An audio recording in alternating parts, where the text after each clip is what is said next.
តោះអូខេជម្រាបសួរបងប្អូនអូខេសូមស្វាគមន៍មកកាន់តម្រុយបាទយួនប្រចាំថ្ងៃទី24បាទតមុនឈានដល់តម្រុយថ្ងៃទី24យើងមកถึงតតម្រុយថ្ងៃទី23កាលពីសាមញ្ញហ្នឹងបងប្អូនអូខេដែលយកតម្រុយពីខាងមានយកទៅកំសាន្តលេងគឺយើងបានលៀបបានជ័យទេហើយបងប្អូនអូខេប៉ុន្តែសោកស្ដាយបន្តិចបាទបងប្អូនតគ្នាអត់មានផុសទៅអត់មានបងប្អូនមើលបាទស្ដាយតោះហើយសាមញ្ញអត់មានអូសបងប្អូនអូស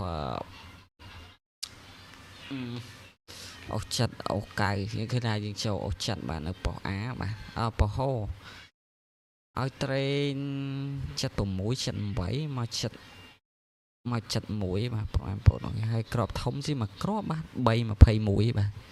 ចេញ431ស៊ីមកក្របបងប្អូនគេស្ដាយតោះហើយបងប្អូនមកក្រោយជួយចុចពាក្យថាជីវនិង Subscribe អ្នកមួយផងបាទយើងបានចូលអូសបាទម៉ោង4ដល់ម៉ោង6ម៉ោង6ក៏ចូលអូសដែរបាទបងប្អូនយើងទៅមើលដល់គ្នាបាទម៉ោង6ចូលអូសកៅបាទចូលអូសកៅបាទត្រេងអត់មានទេបាទក្របធំក៏មានចូលដែរបងប្អូនហ្នឹងទៅយើងទៅមើលតម្រុយគេថ្មីតែម្ដងទៅបាទនាទី24បងប្អូនអូខេតោះជួយចុច like Subscribe បើកសារក្តឹង admin អ្នកមួយផងដើម្បីទទួលបាននៅតម្រុយហេប្រចាំថ្ងៃពីខាង channel admin ណាបងប្អូនអូខេតោះចូល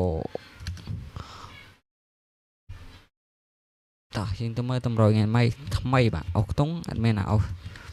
8អុស9បាទអុស8អុស9ហើយសម្រាប់ក្របបុកគឺមាន87 89 9គឺមាន9គុត99បាទជូនបើហេបាទហើយក្របធំយើងមាន789និង542គុណតោះជូនបើហេងបាយបាយជ្រាបលា